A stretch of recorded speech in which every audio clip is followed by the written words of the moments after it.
الحمد للہ وکفا وسلام علی عبادہ الذین اصطفى اما بعد اعوذ باللہ من الشیطان الرجیم بسم اللہ الرحمن الرحیم یا اخت ہارون سبحان ربک رب العزۃ عما یصفون وسلام علی المرسلین والحمد للہ رب العالمین اللہم صلی علی سیدنا محمد وعلی آل سیدنا محمد وبارک وسلم۔ اللہ رب العزت جس انسان کو اولاد سے نوازے اسے چاہیے کہ وہ اللہ رب العزت کا شکر ادا کرے۔ اللہ تعالیٰ جس کو چاہتا ہے بیٹے دیتا ہے، جس کو چاہتا ہے بیٹیاں دیتا ہے، اور جس کو چاہتا ہے بیٹے اور بیٹیاں دونوں عطا کرتا ہے، اور کسی کو کچھ بھی عطا نہیں کرتا۔ یہ مالک کی شان ہے۔ بہرحال ایک کمپلیٹ فیملی وہی ہوتی ہے، بیٹے بھی ہوں بیٹیاں بھی ہوں تو بہن بھائیوں کی تربیت کامل ہوتی ہے۔ ماں باپ تو اپنے کاموں میں مصروف رہتے ہیں، لیکن گھر کے چھوٹے بچے ایک دوسرے کے ساتھ بہت زیادہ وقت گزارتے ہیں۔ ماں باپ کی مثال تو ڈاکٹر کی طرح ہوتی ہے جو وارڈ کے اندر آئے، چکر لگایا اور چلے گئے، اور بچوں کی مثال نرسز کی طرح ہوتی ہے جو وارڈ میں ہی رہتے ہیں اور ان کا انٹریکشن زیادہ ہوتا ہے ایک دوسرے کے ساتھ۔ ریسرچ یہ ہے کہ 11 سال تک کی عمر کے بچے اپنا 33% ٹائم اکٹھا گزارتے ہیں، بہن بھائی۔ آپ بتائیں کہ 1/3 آف دی ٹائم ان کا اکٹھا گزرتا ہے، اور 14 سے 17 ایئر ایج کے بچے 14 سے 17 آورز پر ویک اکٹھا گزارتے ہیں۔ ایک ویک میں اتنا ٹائم ان کا اکٹھا گزرتا ہے۔ یہ بچے آپس میں کھیلتے بھی ہیں، لڑتے جھگڑتے بھی ہیں، تھوڑی دیر میں لڑائی ہوتی ہے، پھر تھوڑی دیر میں دوست بھی بن جاتے ہیں۔ چنانچہ 2 to 4 ایئرز کے بچے ہر 10 منٹ میں ایک مرتبہ کلیش کرتے ہیں ایک دوسرے سے، اور 4 to 7 ایئرز کے بچے وہ ہر 20 منٹ کے بعد ایک دوسرے سے کلیش کرتے ہیں۔ مگر اللہ نے ان کو ایسی طبیعت دی ہوتی ہے کہ وہ جلدی اس کنفلکٹ کو ریزالو بھی کر لیتے ہیں۔ یہ ایسے کہ ایک یونیورسٹی کی ریسرچ ہے کہ those boys who have sisters are more nicer and giving these boys have less negative emotions, they have no fear, sisters make you more loud. جن بھائیوں کی بہنیں ہوتی ہیں وہ بہنیں اپنے بھائیوں کو پیار دیتی ہیں، تو ان بچوں کو یہ احساس ملتا ہے کہ ہم اہم ہیں اور ہم سے محبت کی جا رہی ہے۔ اوہایو یونیورسٹی کی ریسرچ یہ ہے کہ with every sibling chances of divorce reduce. جتنا بچے ہوتے جاتے ہیں اتنا ڈائیورس کے چانس ریڈیوس ہوتے جاتے ہیں۔ اس کی مثال یوں سمجھیں کہ جیسے درخت کی جڑیں ہوتی ہیں، ایک جڑ ہو تو درخت کمزور ہوتا ہے، 2 جڑیں ہوں تو نسبتاً مضبوط ہوتا ہے، اور 3 جڑیں ہوں تو اور مضبوط۔ جتنا جڑیں بڑھتی جائیں گی اتنا درخت مضبوط ہوتا جائے گا۔ اسی طرح فیملی میں جتنے بچے ہوتے ہیں اتنا فیملی کی بنیادیں مضبوط ہوتی ہیں، سیپریشن اور ڈائیورس کے ریٹ کم ہو جاتے ہیں۔ چنانچہ UK کی یونیورسٹی نے ریسرچ کی کہ sister makes you more communicative. جن بھائیوں کی بہن ہوتی ہے وہ بچے کمیونیکیشن سکل زیادہ سیکھتے ہیں، کیونکہ بہن کے اندر کمیونیکیشن سکل زیادہ ہوتے ہیں، تو یہ چیز بھائیوں میں بھی ٹرانسفر ہو جاتی ہے۔ ٹیکساس یونیورسٹی کی ریسرچ یہ ہے کہ boys who have sisters are more empathetic, ان میں ایمپتھی آ جاتی ہے، وہ اپنی بہن کے ساتھ ہمدردی کا اظہار کرتے ہیں مشکل اوقات میں۔ چنانچہ ٹیکساس یونیورسٹی کی یہ ریسرچ ہے کہ boys after sisters are achievers, کہ جہاں بہن کے بعد بھائی پیدا ہوتا ہے تو یہ بچہ بڑا اچیور بنتا ہے. اس کی وجہ یہ کہ اس کو بہن کا ساتھ ملتا ہے. بہن کے اندر کچھ کوالٹیز ہونی چاہیے. سب سے پہلی لو اینڈ کمپیشن، اس کے اندر محبت ہونی چاہیے، ہمدردی ہونی چاہیے. چنانچہ بہنوں کو چاہیے کہ بھائیوں کے ساتھ محبت، پیار، ہمدردی کے ساتھ رہیں. نبی علیہ الصلوۃ والسلام کی ایک رضائی بہن تھی جس کا نام تھا شیما. یہ حلیمہ سعدیہ کی بیٹی تھی اور عمر میں بڑی تھی، تو یہ اللہ کے پیارے حبیب صلی اللہ علیہ وسلم کو اٹھاتی تھی اور لوری پڑھا کرتی تھی، ربنا ابق لنا محمدا، اے اللہ ہمارے لیے محمد کو باقی رکھنا. جیسے ہم کہتے ہیں نا تمہاری عمر دراز ہو، تم سلامت رہو، زندہ رہو، تو گویا یہی الفاظ وہ کہہ رہی تھی کہ اللہ اس محمد کو ہمارے لیے سلامت رکھنا، باقی رکھنا. چنانچہ جب ان کے قبیلے پر مسلمانوں کو فتح حاصل ہوئی تو اللہ نے مسلمانوں کو بہت مال غنیمت عطا کیا. اس قبیلے کے قیدی پکڑ کر مدینہ طیبہ لائے گئے، قیدی پکڑ کر نبی علیہ السلام کے پاس لائے گئے. ایک صحابی آئے اور انہوں نے آ کر کہا کہ اللہ کے حبیب صلی اللہ علیہ وسلم، ایک عورت باہر کھڑی ہے اور وہ کہتی ہے کہ میں آپ کے پیغمبر اسلام سے ملنا چاہتی ہوں، میں ان کی بہن ہوں. تو ابتدا میں نبی علیہ السلام نے فرمایا کہ میں تو عبداللہ کا ایک ہی بیٹا ہوں، میری کوئی بہن نہیں تھی.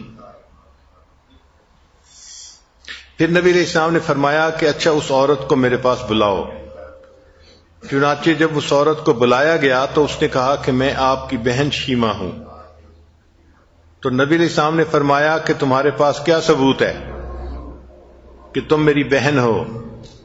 اس نے کہا کہ جب آپ چھوٹے بچے تھے تو ایک موقع پہ میں آپ کے ساتھ پیار محبت کر رہی تھی تو آپ کو میں نے اریٹیٹ کر دیا، اور اریٹیٹ ہونے کے بعد آپ نے دانتوں سے میرے جسم پر کاٹا تھا.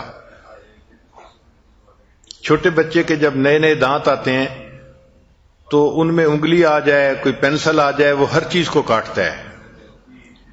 تو اس عمر میں نبی علیہ السلام نے اپنی بہن شیما کو کاٹا تھا اور اس کے جسم پر اس کے نشان تھے.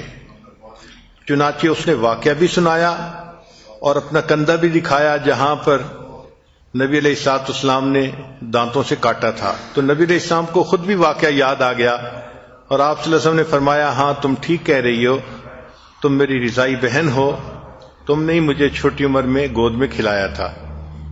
پھر اللہ کے حبیب صلی اللہ علیہ وسلم نے اپنی بہن کا بڑا اکرام کیا. حدیث پاک میں آتا ہے نبی علیہ السلام نے اپنی چادر زمین پر بچھا دی اور شیما سے کہا کہ شیما اس چادر کے اوپر بیٹھو. یعنی نبی علیہ السلام نے اپنے عمل سے ثابت کر دیا کہ بھائی اپنی بہنوں کا یوں اکرام کیا کرتے ہیں کہ اپنی چادر بچھا کر بہن کو کہا کہ اس چادر کے اوپر آپ بیٹھیں. پھر اس کے بعد نبی علیہ السلام نے فرمایا کہ دیکھیں اگر آپ میرے پاس رہنا چاہیں تو میں آپ کی کفالت کی ذمہ داری لیتا ہوں. اس نے کہا کہ نہیں، میں تو اپنے گاؤں میں واپس، قبیلے میں واپس جانا چاہوں گی. تو نبی علیہ السلام نے فرمایا کہ ٹھیک ہے، آپ کو آپ کے قبیلے میں واپس پہنچا دیتے ہیں. اس پر اس نے کہا کہ اگر میں اکیلی واپس جاؤں گی تو لوگ مجھ پر اعتراض کریں گے. تو نبی علیہ الصلوۃ والسلام نے اپنی بہن کی سفارش پر اس قبیلے کے لوگوں کو آزاد فرما دیا. پھر اپنی بہن کو بہت ساری بکریاں اور بہت ساری چیزیں ہدیہ میں دیں اور 2 صحابہ کی ذمہ داری لگائی کہ وہ جائیں اور شیما کو اپنے گھر بحفاظت پہنچا کے آئیں. تو نبی علیہ الصلوۃ والسلام کے اس عمل نے ثابت کر دیا کہ بھائی اپنی بہنوں کا کتنا خیال کرتے ہیں، ان کا کتنا اکرام کرتے ہیں، ان کو عزتیں دیتے ہیں دنیا کے اندر. بہنوں کے دلوں میں بھائیوں کی محبت ایک ضروری چیز ہے، ایک یقینی چیز ہے۔ اسی لیے ہمارا بھی یہ تجربہ ہے، کوئی عورت ٹیلی فون پہ بات کرے تو سب سے پہلے تو اپنی فیملی کے لیے دعا کروائے گی، خاوند کے لیے، بچوں کے لیے، اپنے لیے، اور جیسے ہی وہ دعا کریں گے تو دوسری دعا میں کہے گی کہ میرے بھائی کے لیے بھی دعا کریں۔ اتنی کثرت سے یہ بات ہوتی ہے کہ اس سے اندازہ ہوتا ہے کہ عورت کے دل میں اپنے بھائی کی محبت کتنی گہری ہوتی ہے۔ فوراً اسے بھائی کی تکلیفیں یاد آتی ہیں اور وہ اس کے لیے دعا کروا رہی ہوتی ہے۔ چنانچہ سیدنا حمزہ رضی اللہ تعالیٰ عنہ نبی علیہ السلام کے چچا تھے، جب جنگ احد میں وہ شہید ہوئے تو جب جنگ ختم ہو گئی تو مسلمان لوگ اپنے اپنے رشتہ داروں کی لاشوں کو دیکھ رہے تھے۔ نبی علیہ الصلوۃ والسلام نے سیدنا حمزہ رضی اللہ عنہ کو دیکھا تو ان کے تو اعضائے جسمانی کو کاٹ کے ہندہ نے اپنے گلے میں ہار پہن لیا تھا، اس لیے حضرت حمزہ رضی اللہ عنہ کی لاش جو ہے اس کو دیکھا نہیں جاتا تھا، آنکھیں نکال لی گئی تھیں، کان کاٹ دیے گئے تھے۔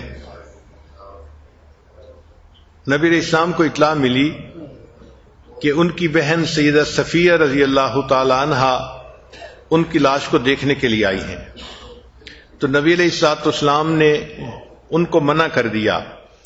مقصد یہ تھا کہ عورت کمزور دل ہوتی ہے، جب وہ اپنے بھائی کو اس حال میں دیکھے گی تو شاید یہ غم برداشت نہیں کر سکے گی۔ تو جب ان کو روک دیا گیا تو انہوں نے پوچھا، اے اللہ کے حبیب صلی اللہ علیہ وسلم، مجھے بھائی کی لاش دیکھنے سے کیوں روک دیا گیا؟ تو نبی علیہ السلام نے فرمایا کہ کمزور دل ہیں، ہو سکتا ہے کہ آپ اس صدمے کو برداشت نہ کر سکیں، مگر سیدہ صفیہ رضی اللہ تعالیٰ عنہ اتنی بہادر تھیں کہ انہوں نے پیغام بھجوایا کہ میں اپنے بھائی کی لاش پر رونے کے لیے نہیں آئی، میں تو ان کو مبارکباد دینے کے لیے آ رہی ہوں۔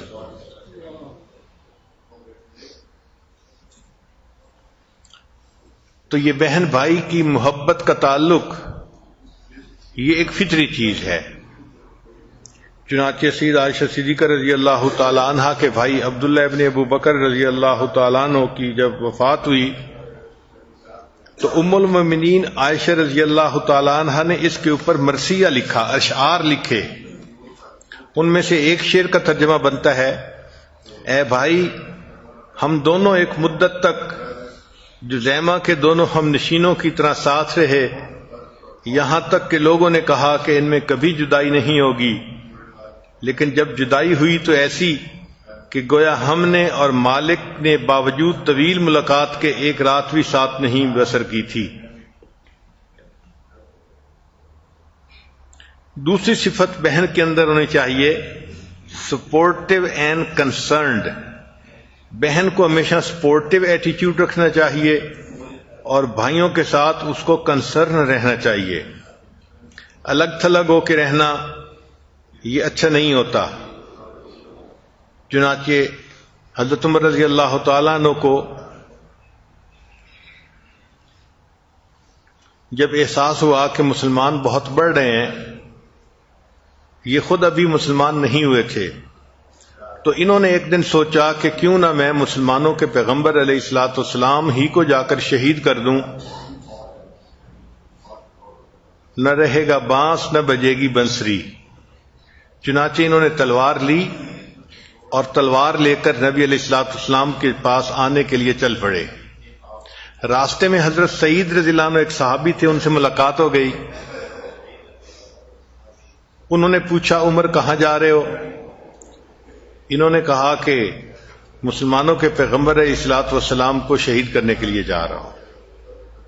تو حضرت سعید رضی اللہ عنہ نے ان کو کہا کہ تم پہلے اپنے گھر کی خبر تو لے لو، تمہاری تو بہن اور بہنوئی مسلمان ہو چکے ہیں۔ حضرت عمر رضی اللہ عنہ کے لیے یہ بڑی عجیب سی خبر تھی، طبیعت کے اندر غصہ بھر گیا اور یہ راستہ بدل کے اپنے بہن کے گھر کی طرف چل پڑے۔ جب بہن کے گھر پہنچے تو اس وقت ان کی بہن اور بہنوئی قرآن پاک کی کچھ آیات پڑھ رہے تھے۔ آواز تو انہوں نے سن لی، دروازہ کھٹکھٹایا دروازہ کھٹکھٹانے سے بہن کو بھی اندازہ ہو گیا کہ عمر رضی اللہ عنہ آئے ہیں. حضرت عمر رضی اللہ عنہ کے لیے جب دروازہ کھولا گیا تو آپ اندر داخل ہوئے اور آپ نے اپنی بہنوئی سے کہا کہ میں نے سنا ہے کہ آپ لوگ مسلمان ہو گئے ہیں.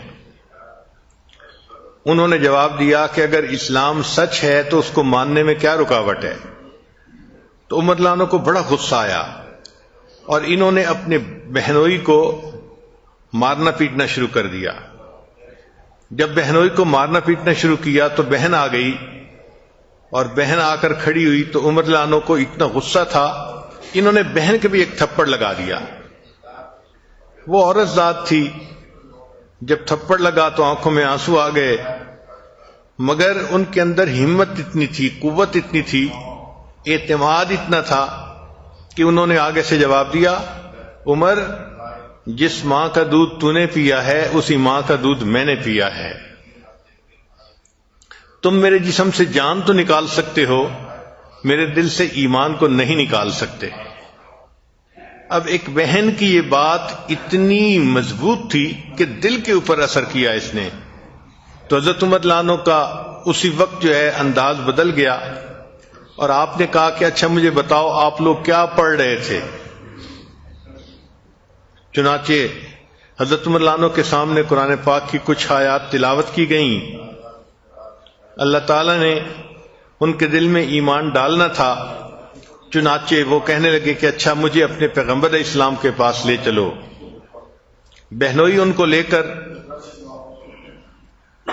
دار ارقم آئے جہاں نبی علیہ السلام تشریف فرما تھے. جب دروازہ کھٹکھٹایا گیا تو مسلمان حیران تھے کہ یہ کون ہے دروازہ کھٹکھٹانے والا. چنانچہ کسی صحابی نے دروازے کے سوراخ میں سے جھانک کے دیکھا تو عمر رضی اللہ عنہ کو دیکھا کہ ہاتھ میں تلوار ہے اور کھڑے ہیں. تو وہ گھبرا گئے، نبی علیہ السلام کی خدمت میں عرض کیا، اے اللہ کے حبیب صلی اللہ علیہ وسلم عمر بن الخطاب کھڑے ہیں اور ہاتھ میں تلوار ہے. تو حضرت حمزہ رضی اللہ عنہ وہاں موجود تھے، فرمان لگے کوئی فرق نہیں پڑتا، دروازہ کھول دو، اچھے ارادے سے آیا ہے تو بہت اچھا، اور اگر ارادہ کچھ اور ہے تو اسی کی تلوار سے میں اسی کی گردن کو اتار دوں گا. حضرت عمر رضی اللہ عنہ اندر آئے، مگر اب تو انداز ہی بدل چکے تھے. نبی علیہ السلام کے پاس بیٹھے، اللہ کے حبیب صلی اللہ علیہ وسلم نے دعوت دی اور حضرت عمر رضی اللہ عنہ نے کلمہ پڑھا اور مسلمان ہو گئے. تو حضرت عمر رضی اللہ عنہ جیسے صحابی کے مسلمان ہونے کا ذریعہ ان کی بہن بنی. امام محمد بن سیرین رحمۃ اللہ علیہ، ان کی بہن حفصہ بنت سیرین تھیں.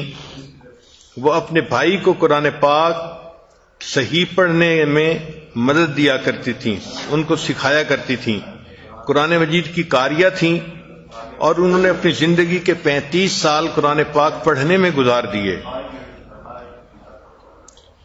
سیدہ شریکہ رضی اللہ تعالیٰ عنہ کے ایک بھائی تھے محمد بن ابو بکر. جب ان کی وفات ہو گئی تو ان کے 2 بچے تھے، ایک بہن تھی ایک بھائی تھا. بھائی کا نام قاسم تھا. تو قاسم بن محمد بن ابو بکر، اس بچے کو حضرت عائشہ رضی اللہ عنہا نے بلوایا اور اس کو اپنے پاس رکھا اور ان دونوں کو اپنے حجرے میں پالا. کتابوں میں لکھا ہے کہ ام المومنین جب کھانا کھلانا ہوتا تو ان دونوں کو اپنی گود میں ران میں بٹھا لیتی تھیں اور ایک لقمہ ایک کے منہ میں ڈالتی تھیں، ایک لقمہ دوسرے کے منہ میں. جب دونوں بچے کہتے تھے کہ ہمارا پیٹ بھر گیا تو پھر بچے ہوئے کھانے کو ام المومنین خود کھاتی تھیں. اپنے بھائی کی اولاد کو اس طرح پال کے دکھانا اس بات کی دلیل ہے کہ بہن کے دل میں اپنے بھائی کی کتنی محبت تھی. چنانچہ اسی طرح عائشہ صدیقہ رضی اللہ تعالیٰ عنہ نے اپنے بھانجے حضرت عبداللہ ابن زبیر لانو کی بھی تربیت فرمائی. پھر تیسری صفت یہ ہے کہ بہن کے اندر لائلٹی ہونی چاہیے، اپنے ماں باپ سے اپنے بھائی کے ساتھ وہ لائل ہو. اور چوتھی صفت یہ ہے کہ اس کے اندر آنیسٹی ہونی چاہیے کہ کبھی بھی اپنے ماں باپ اور بھائیوں کے ساتھ جھوٹ نہیں بولنا چاہیے۔ بہن کی ذمہ داری بنتی ہے کہ ہمیشہ اپنے بھائیوں کے ساتھ آنیسٹی کا معاملہ رکھے۔ پھر بہن کو چاہیے کہ وہ ٹرسٹ وردی ہو، یعنی اپنے بھائیوں کو کبھی بھی دھوکہ نہ دے۔ جو بھائیوں نے، ماں باپ نے اس کے اوپر ٹرسٹ کیا ہے اس کو کبھی بھی نہ ختم کرے۔ ٹرسٹ کو توڑ دینا بہت بڑا گناہ ہے۔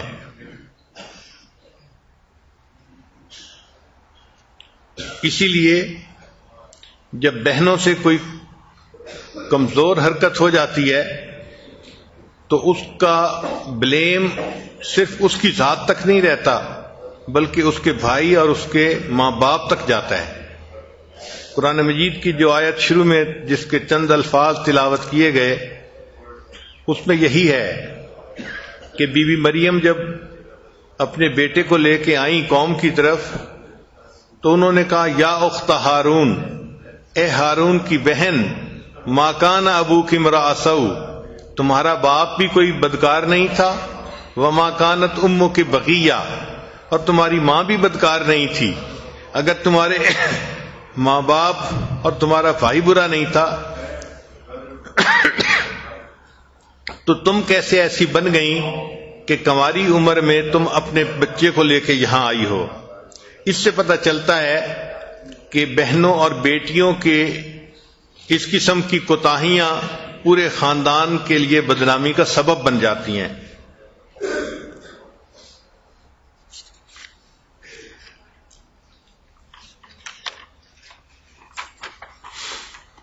چنانچہ اگلا ٹاپک ہے why you should be grateful to have a sister. آخر بہن کے ہونے کے کیا فائدے ہیں؟ پہلا فائدہ کہ اکثر اوقات بیٹی اپنے ماں باپ کی ناراضگی کو برداشت کر لیتی ہے اور ان کے غصے کو ٹھنڈا کر دیتی ہے۔ شرارتیں بھائی کرتے ہیں اور عام طور پہ ڈانٹیں بہنوں کو پڑتی ہیں۔ پھر اگر بہن چند سال بڑی ہے تو چھوٹے بھائی کو جو بچے تنگ کرتے ہیں بہن ان بچوں کو دور رکھتی ہے۔ She told off your bullies۔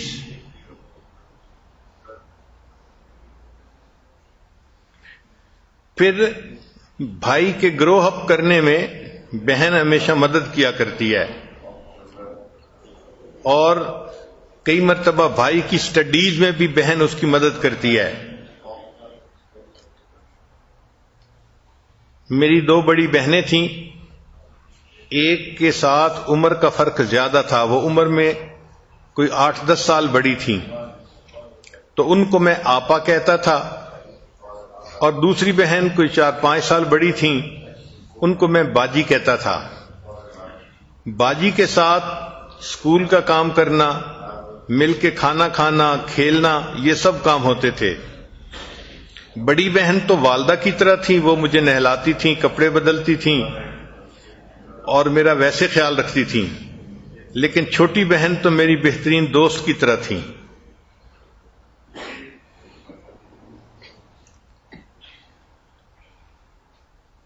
چنانچہ بہنیں بھائیوں کو ہر موقع پہ سپورٹ بھی کرتی ہیں اور ان کی غلطیوں کوتاہیوں کو پردے بھی ڈالتی ہیں۔ چنانچہ بھائی شرارت کر کے چھپ جاتا ہے اور بہنیں اپنے ماں باپ کو سیٹسفائی کر رہی ہوتی ہیں، بہانے بنا رہی ہوتی ہیں، یہ ہو گیا تھا، یہ ہو گیا تھا، یہ ہو گیا تھا۔ اور کئی مرتبہ تو ایسا ہوتا ہے کہ بچہ اسکول کے اندر سکور اچھا نہیں کرتا، اب اس کو اپنے ماں باپ سے سائن کروانا ہوتا ہے پیپر، تو ماں باپ اگر سائن کریں گے تو وہ تو بہت ناراض بھی ہوں گے اور ہو سکتا ہے کہ بچے کو جو ہے وہ تکلیف بھی دیں۔ تو ایسے موقعوں پہ بھائی ماں باپ سے سائن کروانے کی بجائے اپنی بڑی بہنوں سے سائن کروا لیتے ہیں، اور بہنیں اللہ کی ایسی گائے ہوتی ہیں کہ صاف کاغذ پہ ان سے سائن کروا لو تو وہ کر کے دے دیتی ہیں. تو بھائیوں کی کمی کوتاہیوں کو بہنیں اس طرح کور اپ کر لیتی ہیں. پھر she makes your dinner when مام از ناٹ اویلیبل. جب امی گھر میں نہیں ہوتی تو بڑی بہنی ہے جو اپنے بھائیوں کے لیے کوکنگ کرتی ہے اور ان کو وقت پہ کھانا دیتی ہے, ان کا خیال رکھتی ہے. پھر she defends you in front of your parents. کئی مرتبہ ماں باپ کے سامنے وہ آپ کو ڈیفینڈ کر رہی ہوتی ہے. پھر شی فارگیوز یو فار یور مسٹیکس. وہ آپ کی غلطیوں کے اوپر آپ کو معاف کرتی ہے. She reminds you of your family obligations. وہ چھوٹے بھائی کو بتا سمجھا رہی ہوتی ہے کہ ہمارے فیملی کے کیا حدود قیود ہیں, ہمیں اس کے اندر رہنا چاہیے. She shares all your childhood memories. کہ بچپن کی جتنی میموریز ہوتی ہیں بہنیں اپنے بھائیوں کے ساتھ اس کو شیئر کرتی ہیں. پھر she will always be your best friend of life. بہن بھائی کے لیے زندگی کی بہترین دوست بھی ہوتی ہے. جب بچے آپس میں مل کے رہتے ہیں تو بہت ساری چیزیں ایک دوسرے سے وہ سیکھتے ہیں. مثلاً what you learn from siblings. پہلی چیز لو اینڈ سپورٹ. دوسری چیز کوآپریشن اینڈ ٹیم ورک. ان کو مل جل کر رہنا آ جاتا ہے, ٹیم ورک آ جاتا ہے. پھر تیسری چیز ان کے اندر ٹالرنس آ جاتی ہے. ہم نے یہ دیکھا ہے کہ اکثر اوقات بھائی اپنی بہنوں کو تنگ کرتے رہتے ہیں بلا وجہ, اور بہن کو صبر کرنا پڑتا ہے, تو اس کے اندر ٹالرنس پیدا ہو جاتی ہے. پھر یہ کہ اگر لڑائی ہو جاتی ہے تو تھوڑی دیر کے بعد لڑائی کو ختم بھی کرنا ہوتا ہے. اس کو کہتے ہیں کنفلکٹ ریزولوشن. تو وہ جلدی سے اپنے کنفلکٹ کو ریزالو بھی کر لیتے ہیں. پھر لیڈرشپ ان کے اندر پیدا ہو جاتی ہے. پھر اسرٹیونیس ان کے اندر پیدا ہوتی ہے. اسرٹیونیس کہتے ہیں اپنی بات کو منوانا. آپس میں مشورہ کر رہے ہیں, بہن کہتی ہے ایسے کرنا چاہیے, بھائی کہتا ہے ایسے کرنا چاہیے. وہ ایک دوسرے کو آرگومنٹس دیتے ہیں, ایک دوسرے کو منواتے ہیں. چنانچہ جس کی پرسنالٹی زیادہ اسٹرانگ ہوتی ہے وہ اپنی بات کو منوانے میں کامیاب ہو جاتا ہے. پھر بہن بھائی ایک دوسرے کے ساتھ جب کھیلتے ہیں تو ان کو ایک دوسرے کے ساتھ نیگوشیٹ کرنا پڑتا ہے, تو ان کے اندر نیگوشیشن سکلز بھی آ جاتے ہیں. تو بہرحال بہن کا رشتہ ایسا ہے کہ وہ ہمیشہ اپنے بھائی سے محبت کرتی ہے, اس کو سپورٹ کرتی ہے, مورلی بھی, اور اگر فائنینشلی ضرورت ہو تو وہ بھی سپورٹ کرتی ہے. چنانچہ امام بخاری رحمۃ اللہ علیہ ابتدائی جوانی میں سفر پہ جانا چاہتے تھے تاکہ علم حاصل کر سکیں, مگر ان کے پاس خرچہ نہیں تھا. کئی دن گزر گئے تو امام بخاری رحمۃ اللہ کی بہن نے محسوس کیا کہ میرا بھائی سفر پہ جانا چاہتا ہے مگر سفر کا خرچہ نہ ہونے کی وجہ سے سفر مؤخر ہوتا جا رہا ہے.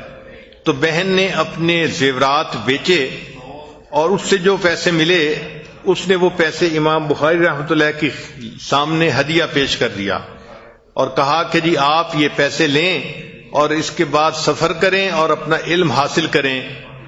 تو امام بخاری رحمۃ اللہ نے پوچھا کہ آپ نے تو اپنا سارا زیور ہی بیچ دیا. تو بہن نے جواب دیا کہ اللہ اس کے بدلے مجھے بہشتی زیور عطا فرما دیں گے.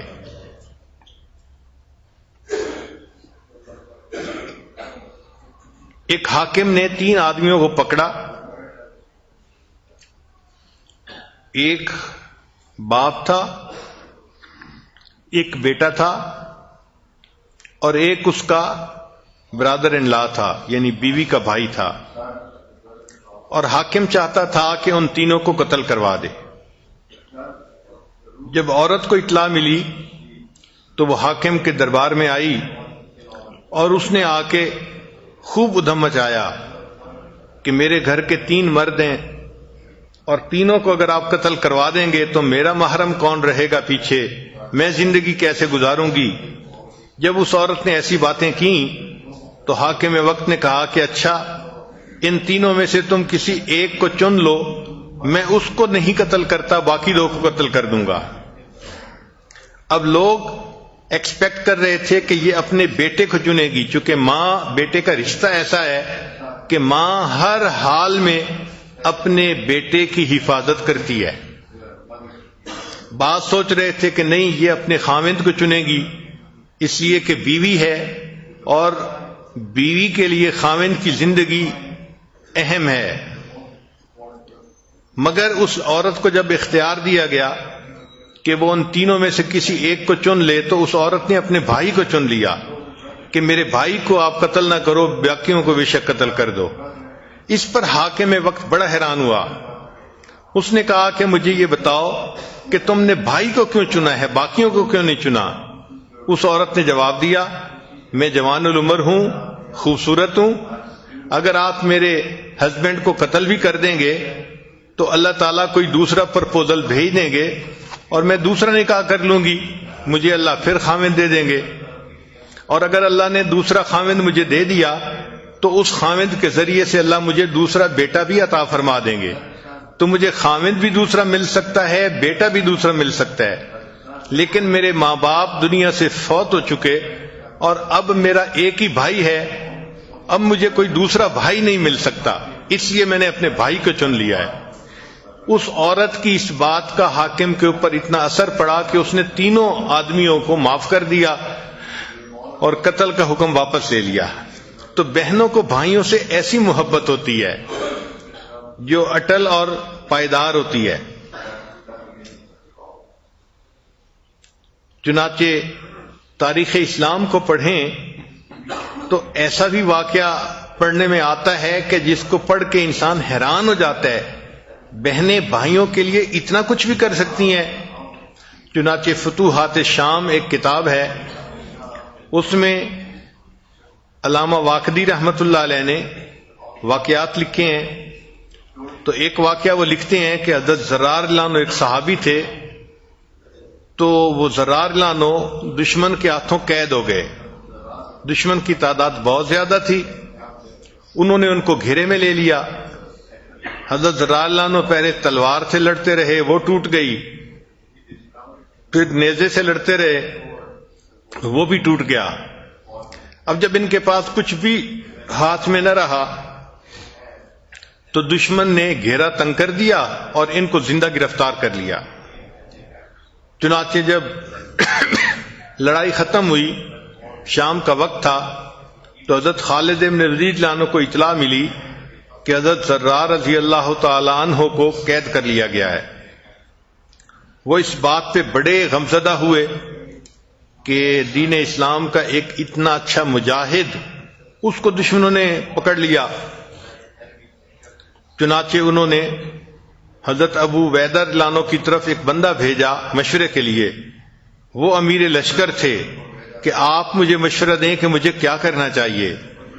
تو ابو عبیدہ رضی اللہ عنہ نے مشورہ دیا کہ آپ جس پر اعتماد کرتے ہیں اس کو بقیہ فوج کا انچارج بنا دیں اور خود اپنے ساتھ کچھ سواروں کو لے کر جائیں اور حضرت زرار رضی اللہ عنہ کو رہا کروانے کی کوشش کریں۔ چنانچہ حضرت خالد بن ولید رضی اللہ عنہ نے کچھ سواروں کو چن لیا اور ان کے ساتھ رومیوں کے لشکر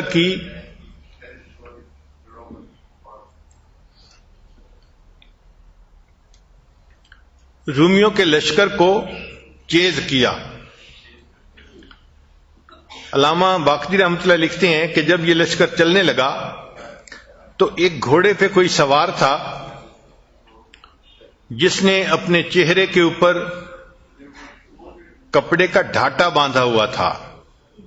عرب لوگ جب دھوپ میں نکلتے تھے تو اکثر اپنے آنکھوں کے علاوہ باقی چہرے کے اوپر کپڑا ڈال لیتے تھے، اور اس نے اپنی زیرہ جو پہنی ہوئی تھی اس کے اوپر ایک کپڑا پہنا ہوا تھا اور ایک سبز پٹکا اس نے اپنی کمر میں باندھا ہوا تھا، اور اس پٹکے کو اس نے اپنے سینے اور کمر پر اس طرح ڈالا ہوا تھا کہ اس کے جسم کی ساخت کا پتہ نہیں چلتا تھا۔ اس کے ہاتھ میں ایک چمکدار نیزہ تھا، اور وہ کبھی گھوڑے پر سوار ایک طرف جاتا کبھی دوسری طرف. جس مہارت کے ساتھ وہ گھوڑے کو بھگا رہا تھا، چلا رہا تھا، تو دیکھنے والے لوگ حیران ہو رہے تھے کہ یہ کون نوجوان ہے عرب کا جو گھوڑے کی سواری کا اتنا ماہر ہے. حضرت خالد رضی اللہ عنہ جب چلے تو یہ سوار بھی آگے آگے تھا. اللہ کی شان، راستے میں ایک جگہ پر پہنچے جہاں پر دشمن کا لشکر موجود تھا، تو انہوں نے وہاں جا کر حملہ کیا. حضرت خالد رضی اللہ عنہ نے دیکھا کہ وہ جو نوجوان آگے تھا اس نے اپنا گھوڑا دشمن کی صفوں کے اندر گھسا دیا اور نیزے کے ساتھ وہ اپنے دشمنوں کے ساتھ مقابلہ کر رہا تھا، حتیٰ کہ مقابلہ کرتے کرتے وہ دشمن کی صفوں کے اندر غائب ہو گیا. حضرت خالد رضی اللہ عنہ کو بڑی حیرانی ہوئی کہ یہ نوجوان کیسے واپس آئے گا زندہ. مگر تھوڑی دیر کے بعد انہوں نے دیکھا کہ وہ اپنا گھوڑا بھگاتے ہوئے پھر واپس آ گیا. اب حضرت خالد رضی اللہ عنہ نے فیصلہ کیا کہ میں اس کے ساتھ مل کر دشمن سے لڑتا ہوں. چنانچہ جب خالد رضی اللہ عنہ نرغے میں آتے تو وہ نوجوان ان کو دشمن سے بچاتا، اور جب وہ نوجوان نرغے میں آتا تو حضرت خالد رضی اللہ عنہ اس کو بچاتے. اللہ تعالیٰ نے مسلمانوں کے ساتھ مدد فرمائی اور دشمن جو تھے وہ بھاگے وہاں سے. حضرت خالد رضی اللہ عنہ نے اپنے ساتھیوں کو اکٹھا کیا اور اس کے بعد آپ نے اس نوجوان سوار سے پوچھا کہ آپ کون ہیں، کہ آپ کی بہادری کو دیکھ کے میرا دل بہت حیران ہوا ہے، خوش ہوا ہے. مگر اس سوار نے آگے سے کوئی جواب نہیں دیا. باقی لشکر کے لوگ بھی بڑے حیران تھے کہ امیر لشکر کسی سے سوال پوچھیں اور وہ آگے اس کو اگنور کرے، یہ کیسے پاسبل ہے. چنانچہ ایک صحابی نے آگے بڑھ کے اس نوجوان کو کہا، اے نوجوان، امیر لشکر تم سے بات پوچھ رہے ہیں اور تم آگے سے کوئی جواب ہی نہیں دیتے، یہ چیز ٹھیک نہیں ہے. تو جب ان کو بار بار کہا گیا تو اس وقت ایک نسوانی آواز آئی اور اس سوار نے بتایا کہ میں تو خولہ ہوں، زرار لانو کی بہن ہوں. جب مجھے پتا چلا کہ میرے بھائی کو گرفتار کر لیا گیا ہے تو میں نے فیصلہ کیا کہ میں اپنے بھائی کو آزاد کروانے کے لیے خود جاؤں گی اور اپنی جان بھی اللہ کے راستے میں پیش کروں گی. حضرت خالد رضی اللہ عنہ بڑے حیران ہوئے. انہوں نے فرمایا کہ خولہ، آپ نے مجھے پہلے کیوں نہیں بتایا؟ تو خولہ رضی اللہ عنہ نے کہا، میں عورت ذات تھی، اگر میں پہلے پوچھتی تو آپ مجھے منع کر دیتے، اس لیے میں ساتھ آ گئی. اب بھائیوں پہ جب مصیبتیں بنتی ہیں تو بہنیں ہی کام آتی ہیں. پھر انہوں نے کچھ اشعار پڑھے درد مند کہ میں نہیں جانتی کہ میرا بھائی کس حال میں ہے، کیا اس کو شہادت مل گئی یا ابھی دشمن کے پاس زندہ حالت میں ہے. اے بھائی، اگر تم زندہ ہو تو میں تمہیں بچانے کے لیے ہر ممکن کوشش کروں گی، اور اگر تم شہید ہو چکے ہو تو تم نبی علیہ الصلوۃ والسلام کو مل چکے ہوگے اور تم نے اپنی زندگی کے مقصد کو پا لیا ہوگا. یہ ایسے درد والے اشعار تھے کہ ان کو سن کر حضرت خالد بن رضی اللہ عنہ بھی رونے لگ گئے. پھر حضرت خالد رضی اللہ عنہ نے مشورہ کیا کہ کیا کریں. تو مسلمانوں نے آپس میں فیصلہ کیا کہ اس وقت تو رات کافی گہری ہو چکی ہے، ہمیں واپس چلنا چاہیے اور کل دن میں ہم دوبارہ پھر رومیوں کے لشکر پہ حملہ کریں گے. خالد رضی اللہ عنہ اپنے ساتھیوں کو لے کر ایک طرف پیچھے ہو گئے. ابھی وہیں تھے کہ رومیوں کے لشکر کے کچھ لوگ جو تھے وہ آئے اور انہوں نے امان امان کہنا شروع کر دیا. خالد رضی اللہ عنہ نے فرمایا کہ ان کو امان دے دی جائے. جب ان کو امان دینے کا وعدہ کیا گیا تو انہوں نے آ کر کہا کہ ہم سمجھتے ہیں کہ آپ لوگ حق پہ ہیں اور آپ کا پیغام سچ ہے. ہم اپنے لشکر سے ہٹ کے آ گئے ہیں اور ہم آپ لوگوں کے ساتھ ملنا چاہتے ہیں. خالد رضی اللہ عنہ نے ان کو کلمہ پڑھایا اور ان کو اپنے پاس رکھ لیا. پھر پوچھا ان سے کہ یہ بتاؤ کہ وہ جو بندے کو قید کیا گیا ہے اس کا کیا خبر ہے؟ تو ان رومیوں نے بتایا اچھا وہ جو گھوڑے کی ننگی پیٹھ کے اوپر بیٹھ کے لڑنے والا نوجوان تھا. تو خالد بن ولید نے فرمایا ہاں وہی جس کا نام زرار تھا.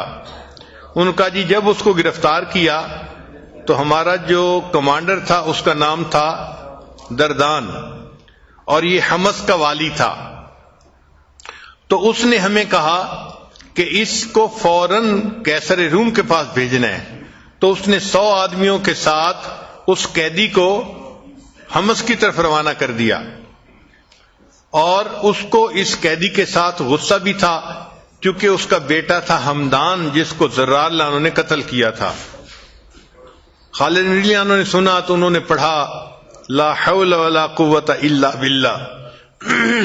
لیکن ان کو اطلاع مل گئی کہ زرار لانو زندہ بھی ہیں اور 100 آدمیوں کے ساتھ ان کو بھیج دیا گیا ہے.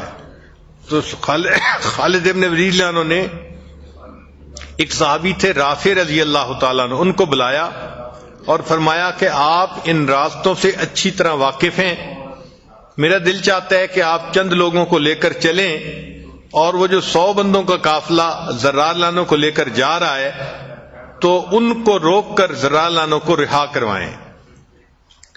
جب رافع لانو تیار ہو گئے تو وہ جو نوجوان سوار تھا وہ بھی ان کے ساتھ آگے آ گیا اور اس نے آ کے پوچھا خالد بن ولید عنہ سے کہ مجھے بھی ان کے ساتھ جانے کی اجازت دے دی جائے. تو خالد بن ولید عنہ نے ان کو اجازت دے دی. چنانچہ خولہ بھی اس لشکر کے ساتھ ہو گئیں. یہ لشکر تیزی کے ساتھ چلا اور راستے میں ایک جگہ ایسی تھی کہ جہاں سے ایک ہی راستہ تھا، جو بھی اس علاقے میں گزرتا تھا وہ اسی راستے سے گزرتا تھا. حضرت رافع لانو نے وہاں جا کر محسوس کیا کہ وہ جو 100 بندے تھے جو لے کر چلے تھے وہ ابھی یہاں سے نہیں گزرے. تو انہوں نے کہا مسلمانوں کو کہ آپ لوگ آپس میں چھپ جائیں اور ایک جگہ کے اوپر بیٹھیں تاکہ اگر دشمن کا لشکر آئے تو ہم اس کے اوپر حملہ کریں گے. اللہ کی شان تھوڑی ہی دیر گزری تھی کہ وہ 100 بندوں کا لشکر پھر پیچھے سے آ گیا جنہوں نے حضرت زرار عنہ کو گرفتار کیا ہوا تھا. جب وہ قریب آئے تو سب سے پہلے خولہ رضی اللہ تعالی عنہ نے اللہ اکبر کا نعرہ لگایا اور اس کے اوپر حملہ کیا. اللہ کی شان دیکھیں، اللہ نے مسلمانوں کی مدد فرمائی اور وہ جو 100 بندے تھے ان میں سے کچھ قتل ہو گئے اور کچھ بھاگ گئے. چنانچہ خولہ رضی اللہ تعالی عنہ اپنے بھائی حضرت زرار عنہ کے پاس آئیں تو ان کے بازو پاؤں باندھے ہوئے تھے. انہوں نے ان کی مشکوں کو کھولا اور مشکوں کو کھولتے ہوئے کہا اے میرے بھائی، جب مجھے تمہاری گرفتاری کی خبر ملی تو میرے دل میں ایک آگ لگ گئی اور میں نے سوچا کہ میں اپنی جان بھی دے دوں گی اور اپنے بھائی کو آزاد کروانے کے لیے پوری کوشش کروں گی. میں اللہ کا شکر ادا کرتی ہوں جس نے مجھے توفیق دی کہ میں اپنے ہاتھوں سے آپ کی مشکوں کو کھول رہی ہوں. آپ ذرا غور کیجئے کہ ایک بہن اپنے بھائی کی محبت میں اس طرح کا بھی قدم اٹھا لیتی ہے. تو اللہ تعالیٰ بہنوں کو جزائے خیر عطا فرمائے جو اپنے بھائیوں پہ قربان ہوتی ہیں، ان کی عزتیں بناتی ہیں، ان کو زندگی میں محبت دیتی ہیں، سپورٹ دیتی ہیں، ان کی کیئر ٹیکنگ کرتی ہیں. یہ بہن کا رشتہ بھائی کے ساتھ بہت گہرا رشتہ ہے. اسی لیے جب بھی بچے چھوٹے ہوں تو ماں ان کو اپنے بھائی کا تعارف کرواتی ہے کہ وہ تمہارے ماموں ہیں، وہ تمہارے چندہ ماموں ہیں. یعنی چندہ ماموں کا لفظ بتا رہا ہے کہ اس بہن کے دل میں اپنے بھائی کی محبت کتنی ہے کہ اس کو چاند سے تشبیہ دے رہی ہے. اللہ تعالی بہنوں کو اپنے بھائیوں کے ساتھ محبت پیار کے ساتھ زندگی گزارنے کی توفیق عطا فرمائے. بعض بہنیں طبیعت کی تیز ہوتی ہیں، بالکل مرچ کی طرح ہوتی ہیں، ذرا سی بات پہ مرچ لگ جاتی ہے اور وہ اپنے بھائیوں کو چھوٹی چھوٹی باتوں پہ بددعائیں دینی شروع کر دیتی ہیں. ایسی بہنیں خراب ہوتی ہیں. شریعت بھی اس چیز کی اجازت نہیں دیتی. اگر بھائی تنگ بھی کرے تو بہنوں کو چاہیے کہ صبر سے کام لیں اور ان کو دعائیں دیں. جو بہنیں بھائیوں کو بددعائیں دیتی ہیں تو پھر بعد میں ایک ایسا وقت آتا ہے کہ وہ ان بددعاؤں پہ خود پریشان ہوتی ہیں اور ساری زندگی روتی رہتی ہیں کہ میں نے اپنے بھائی کو بددعا دی تھی. بہن نہیں جانتی ہو سکتا ہے قبولیت دعا کا وقت ہو، اس کی زبان سے بد دعا نکلے اور بھائی کے حق میں قبول ہو جائے تو اس کا تو مستقبل ہی تباہ ہو جائے گا۔ اس لیے بہنوں کی خدمت میں گزارش ہے کہ بھائیوں کی ان بے اعتدالیوں پر صبر کر لیا کریں اور ان کو کبھی بھی بد دعا نہ دیں، ہمیشہ دعائیں دیں، محبت پیار دیں، عزت قدر کریں۔ ایک دن کا بھائی ہو تو بہن کے لیے وہ بھی سر کا سایہ ہوتا ہے، باپ کی مانند ہوتا ہے۔ اللہ تعالی ہمیں گھروں کے اندر الفت و محبت کے ساتھ نیکی تقوی کی زندگی گزارنے کی توفیق عطا فرمائے۔ وآخر دعوانا ان الحمد للہ رب العالمین۔ دعا کر لیجئے۔ سبحان ربی العلی الوہاب، اللہم صلی علی سیدنا محمد وعلی آل سیدنا محمد وبارک وسلم۔ ربنا ظلمنا انفسنا وإن لم تغفر لنا وترحمنا لنکونن من الخاسرین۔ اے اللہ، ہم آپ کے عاجز مسکین بندے ہیں، اللہ ہمارے گناہوں کو معاف فرما، ہماری خطاؤں سے درگزر فرما، ہمارے عیبوں کی پردہ پوشی فرما، اللہ برے دن سے محفوظ فرما، اللہ بری رات سے محفوظ فرما، میرے مالک برے کاموں سے محفوظ فرما، اے اللہ ہمیں برے انجام سے محفوظ فرما، اللہ ہدایت ملنے کے بعد گمراہی سے محفوظ فرما، میرے مالک سیدھا رستہ ملنے کے بعد بھٹکنے سے محفوظ فرما، اللہ اپنا قرب حاصل ہو جانے کے بعد اپنی دوری سے محفوظ فرما، میرے مالک نعمتیں مل جانے کے بعد نعمتوں کے چھن جانے سے محفوظ فرما، اللہ علم حاصل ہو جانے کے بعد جہالت والے کاموں سے محفوظ فرما، میرے مالک در در کے دھکے کھانے سے محفوظ فرما، اللہ نفس و شیطان کے مکر و فریب سے محفوظ فرما، اللہ نفس و شیطان کے مکر و فریب سے محفوظ فرما، اے اللہ آج یہ تیری بندیاں تیرے در پہ چل کے آئی ہیں، اے اللہ ان کے آنے کو قبول فرما، اے اللہ ان مبارک ایام کو ہمارے لیے دل کے بدلنے کا سبب بنا، اے اللہ ان مبارک ایام کو ہمارے لیے اپنے قرب کا ذریعہ بنا، میرے مالک اپنی رحمت کا ذریعہ بنا، اے اللہ عافیت کا ذریعہ بنا، اے اللہ یہ جو مبارک تعلیمات مل رہی ہیں، اے اللہ ان تعلیمات کو ہمیں اپنے گھروں میں لاگو کرنے کی توفیق عطا فرما، اللہ ان تعلیمات سے ہمارے دلوں کو منور فرما، میرے مالک ہمارے گھروں کو منور فرما، اے اللہ ہمیں اپنے بہن بھائیوں کا، والدین کا، بچوں کے حقوق ادا کرنے کی توفیق عطا فرما، اے اللہ ہم غفلت میں پڑے رہے، اے اللہ گناہوں میں پڑے رہے، اے اللہ اصل جو کرنے کا کام تھا اس کام سے دور رہے، میرے مالک ہماری اس کوتاہی کو معاف فرما، اللہ اس کوتاہی کو معاف فرما، اے اللہ آپ کے محبوب نے فرمایا رمضان کی ہر رات میں آپ لاکھوں کروڑوں کی مغفرت کے فیصلے فرماتے ہیں، میرے مالک ہماری بھی مغفرت کا فیصلہ فرما، اللہ ہماری بھی مغفرت کا فیصلہ فرما، اے اللہ آپ کے محبوب نے فرمایا لوگ مختلف علاقوں سے، مختلف قبیلوں سے آ کے جمع ہوتے ہیں اور ان کا مقصد صرف اللہ کو یاد کرنا ہوتا ہے، تو آپ اپنے فرشتوں سے کہتے ہیں جاؤ اعلان کر دو میں نے ان سب کو معاف کر دیا، میرے مالک آج بھی اعلان فرما دیجئے کہ آپ نے معاف کر دیا، اللہ معاف کر دیجئے، میرے مالک معاف کر دیجئے، اے اللہ بڑے گناہگار ہیں، اے اللہ مگر آپ کے در پہ پہنچ گئے ہیں، اے اللہ سخیوں کے در پر یہی امید ہوتی ہے کہ بندہ خالی ہاتھ نہیں جاتا، میرے مالک جب انسان بڑا دروازہ دیکھتا ہے، جو فقیر بڑا دروازہ دیکھتا ہے تو اونچی صدا لگاتا ہے، اے اللہ ہم دنیا کے سب سے بڑے دروازے پہ حاضر ہیں، اللہ آپ کے در پہ حاضر ہیں، اے اللہ اس در سے خالی ہاتھ نہ لوٹا، میرے مالک اس در سے خالی ہاتھ نہ لوٹا، اے اللہ ہمیں یہاں سے بخشے بخشائے لوٹا۔ اللہ گناہ کر کر کے دلوں کو سیاہ کر بیٹھے ہیں، اے اللہ آپ کی رحمت نے اس در پہ پہنچا دیا ہے، میرے مالک اپنی رحمت کا معاملہ فرما، اے اللہ ہمیں یہاں سے بخشے بخشائے واپس لوٹا، اللہ بخشے بخشائے واپس لوٹا۔ اللہ آپ کی رحمت کی نگاہ پڑتی ہے، فضیل بن ایاز جیسے ڈاکوؤں کے سردار کو آپ اپنے اولیاء کا سردار بنا دیتے ہیں۔ اللہ آپ کی رحمت کی نگاہ پڑتی ہے، بشر حافی جیسے شرابی کو آپ اپنی محبت کی شراب پلا دیتے ہیں۔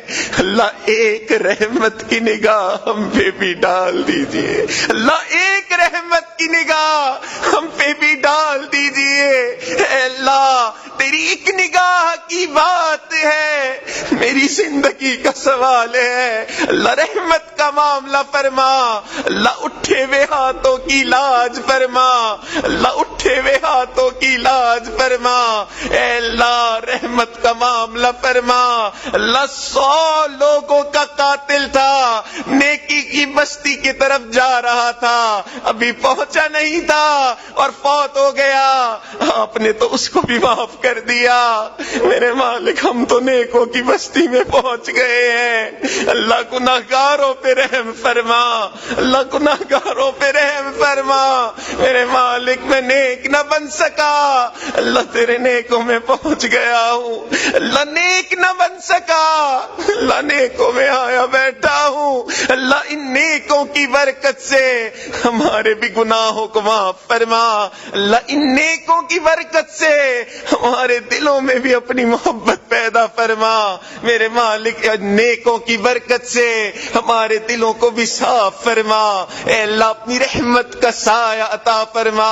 اللہ تیرے کمزور بندے ہیں، اپنی کمزوری کا اعتراف کرتے ہیں، اللہ رات توبہ کرتے ہیں، صبح توبہ توڑ بیٹھتے ہیں، اللہ چند قدم آگے بڑھتے ہیں، کئی قدم پیچھے چلے جاتے ہیں، میرے مالک ہم کمزوروں پر رحمت کی نگاہ فرما، اللہ رحمت کی نگاہ فرما، میرے مالک رحمت کی نگاہ فرما، اے اللہ ہمارے دلوں کو اپنی محبت سے منور فرما، اللہ اپنے پیارے محبوب کی محبت نصیب فرما، اللہ اپنے نیک بندوں کی محبت نصیب فرما، اللہ نماز کی حضوری نصیب فرما، اللہ سجدے کا سرور نصیب فرما، میرے مالک رات کے آخری پہر کے مناجات کی لذت نصیب فرما، اے اللہ وہ تیرے کیسے بندے ہوتے ہیں رات کے آخری پہر میں تیرے سامنے ہاتھ پھیلاتے ہیں، تو ان کی دعاؤں کو رد نہیں کرتا، اللہ وہ تیرے کیسے بندے ہوتے ہیں